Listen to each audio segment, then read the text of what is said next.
Why bother? The game is rigged. My vote won't count. The choices are terrible. Voting's for suckers. Perhaps you've thought some of these things. Perhaps you've even said them. And if so, you wouldn't be alone and you wouldn't be entirely wrong. The game of public policy today is rigged in many ways. How else would more than half of federal tax breaks flow up to the wealthiest 5% of Americans? And our choices indeed are often terrible. For many people across the political spectrum, Exhibit A is the 2016 presidential election. But in any year, you can look up and down the ballot and find plenty to be uninspired about. But in spite of all this, I still believe voting matters. And crazy as it may sound, I believe we can revive the joy of voting. Today, I want to talk about how we can do that and why. There used to be a time in American history when voting was fun, when it was much more than just a grim duty to show up at the polls. That time is called most of American history. From the Revolution to the Civil Rights era, the United States had a vibrant, robustly participatory and raucous culture of voting. It was street theater, open-air debates, fasting and feasting and toasting, parades and bonfires. During the 19th century, immigrants and urban political machines helped fuel this culture of voting. And that culture grew with each successive wave of new voters. During Reconstruction, when new African-American voters, new African-American citizens began to exercise their power, they celebrated in jubilee parades that connected emancipation with their newfound right to vote. A few decades later, the suffragettes brought a spirit of theatricality to their fight, marching together in white dresses as they claimed the franchise. And the civil rights movement, which sought to redeem the promise of equal citizenship that had been betrayed by Jim Crow, put voting right at the center.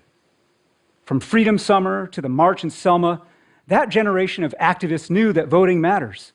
And they knew that spectacle and the performance of power is key to actually claiming power. But it's been over a half century since Selma and the Voting Rights Act. And in the decades since, this face-to-face culture of voting has just about disappeared. It's been killed by television and then the internet. The couch has replaced the commons. Screens have made citizens into spectators. And while it's nice to share political memes on social media, that's a rather quiet kind of citizenship. It's what the sociologist Sherry Turkle calls being alone together. What we need today is an electoral culture that is about being together, in person, in loud and passionate ways, so that instead of being eat your vegetables or do your duty, voting can feel more like join the club, or better yet, join the party. Imagine if we had, across the country right now, in local places, but nationwide, a concerted effort to revive a face-to-face set of ways to engage and electioneer. Outdoor shows in which candidates and their causes are mocked and praised in broad satirical style. Soapbox speeches by citizens. Public debates held inside pubs. Streets filled with political art and handmade posters and murals. Battle of the Band concerts in which competing performers rep their candidates. Now, all of this may sound a little bit 18th century to you, but in fact, it doesn't have to be any more 18th century than, say, Broadway's Hamilton, which is to say vibrantly contemporary. And the fact is that all around the world today, millions of people are voting like this. In India, elections are colorful communal affairs. In Brazil, Election Day is a festive, carnival-type atmosphere. In Taiwan and Hong Kong, there is a spectacle, eye-popping, eye-grabbing spectacle to the street theater of elections. You might ask, well, here in America, who has time for this? And I would tell you that the average American watches 5 hours of television a day. You might ask, who has the motivation?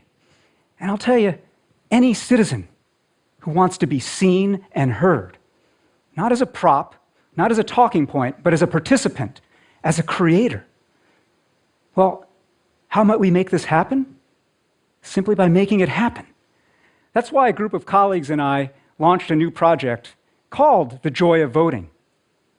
In 4 cities across the United States, Philadelphia, Miami, Akron, Ohio, and Wichita, Kansas, we've gathered together artists and activists, educators, political folks, neighbors, everyday citizens to come together and create projects that can foster this culture of voting in a local way.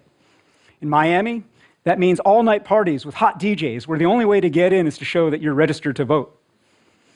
In Akron, it means political plays being performed in the bed of a flatbed truck that moves from neighborhood to neighborhood.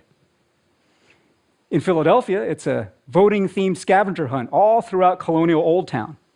And in Wichita, it's making mixtapes and live graffiti art in the North End to get out the vote. There are 20 of these projects, and they are remarkable in their beauty and their diversity, and they are changing people. Let me tell you about a couple of them. In Miami, we commissioned an artist, a young artist named Atomico, to create some vivid and vibrant images for a new series of I voted stickers. But the thing is, Atomico had never voted. He wasn't even registered. So as he got to work on creating this artwork for these stickers, he also began to get over his sense of intimidation about politics. He got himself registered, and then he got educated about the upcoming primary election. And on election day, he was out there not just passing out stickers, but chatting up voters and encouraging people to vote and talking about the election with passersby. In Akron, a theater company called the Wandering Aesthetics has been putting on these pickup truck plays. And to do so, they put out an open call to the public, asking for speeches, monologues, dialogues, poems, snippets of anything that could be read aloud and woven into a performance.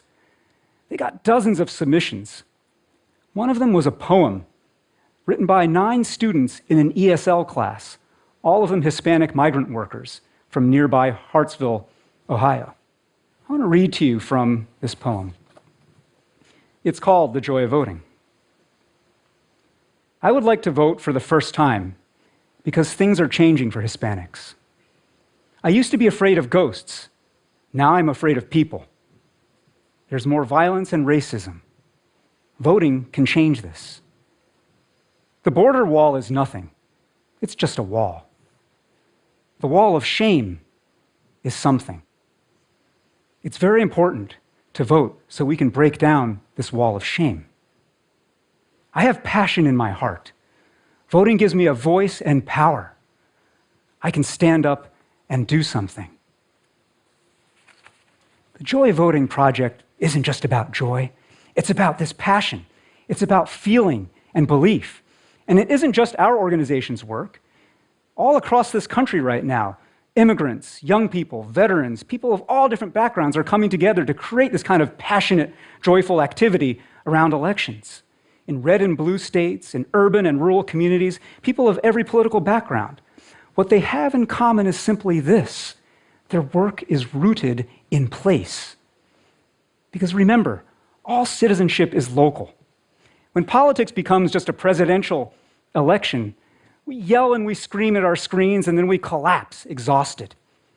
But when politics is about us and our neighbors and other people in our community coming together to create experiences of collective voice and imagination, then we begin to remember that this stuff matters. We begin to remember that this is the stuff of self-government. Which brings me back to where I began. Why bother? There's one way to answer this question. Voting matters because it is a self-fulfilling act of belief. It feeds the spirit of mutual interest that makes any society thrive. When we vote, even if it is in anger, we are part of a collective, creative leap of faith. Voting helps us generate the very power that we wish we had. It's no accident that democracy and theater emerged around the same time in ancient Athens. Both of them yank the individual out of the enclosure of her private self. Both of them create great public experiences of shared ritual. Both of them bring the imagination to life in ways that remind us that all of our bonds in the end are imagined and can be reimagined. This moment right now, when we think about the meaning of imagination, is so fundamentally important. and our ability to take that spirit and to take that sense that there is something greater out there is not just a matter of technical expertise. It's not just a matter of making the time or having the know-how. It is a matter of spirit. But let me give you an answer to this question, why bother, that is maybe a little less spiritual and a bit more pointed. Why bother voting? Because there is no such thing as not voting. Not voting is voting for everything that you may detest and oppose. Not voting can be dressed up as an act of principled passive resistance, but in fact, not voting is actively handing power over to those whose interests are counter to your own, and those who would be very glad to take advantage of your absence. Not voting is for suckers.